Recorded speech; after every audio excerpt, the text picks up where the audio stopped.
Jason, how does this bill being signed into law impact your corner of the biotech universe? Yeah, so there's actually two recent bills.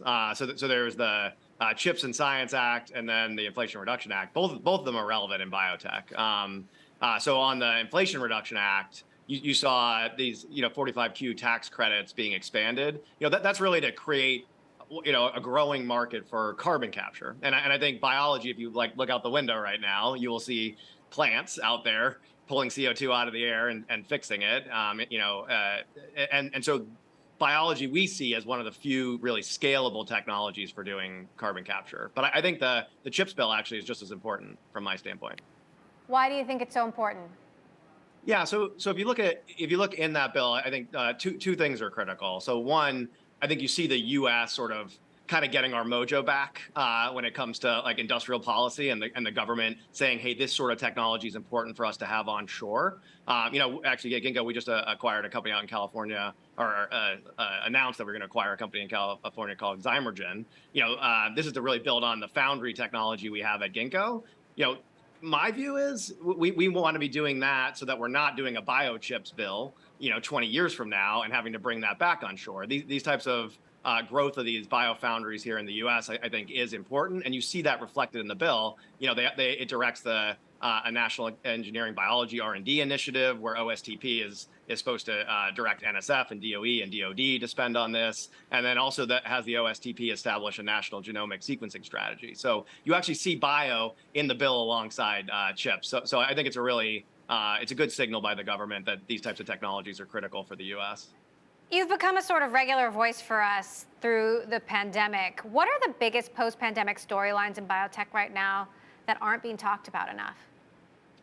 Yeah, so I think the big one is going to be certain types of technologies that got built out during the pandemic are going to stick around for ongoing prevention. So we actually just announced yesterday morning it's up to $61 million contract with the Centers for Disease Control here in the U.S. to do monitoring on an ongoing basis at airports in the U.S., where we basically collect samples from planes that come in internationally and then sequence the DNA to look for new variants. And this program we did as a pilot with the CDC caught the first cases of BA2 and BA3 in the US that were sequenced.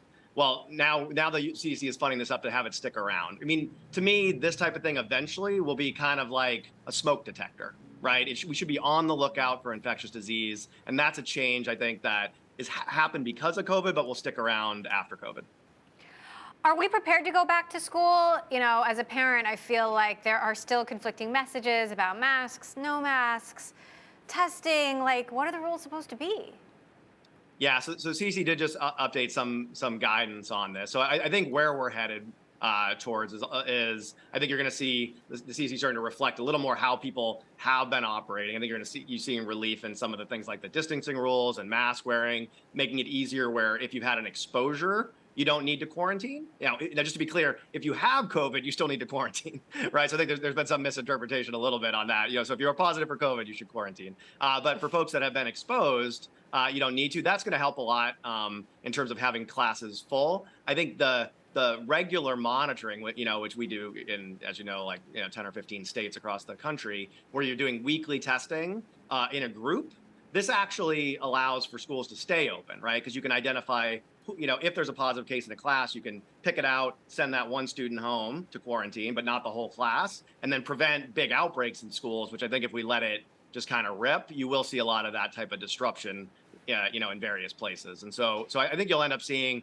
monitoring stay, masking go, distancing go, and then the big wild card is there some new variant that flips that all on its head? And that's certainly still in the range of possibilities. Well, on that note, do you think there will be a universal COVID vaccine in the future, or no, because, the virus is just going to keep changing? So, I mean, I think you will see the virus keep changing. I think people are working on this. There's ways to get at it. In the scope of biotech, over the next 10, 20 years, I think will get dramatically better at this. But obviously we've been fighting flu and we do updated vaccines annually. I think you'll see things like that in the near term, but folks are definitely working on that.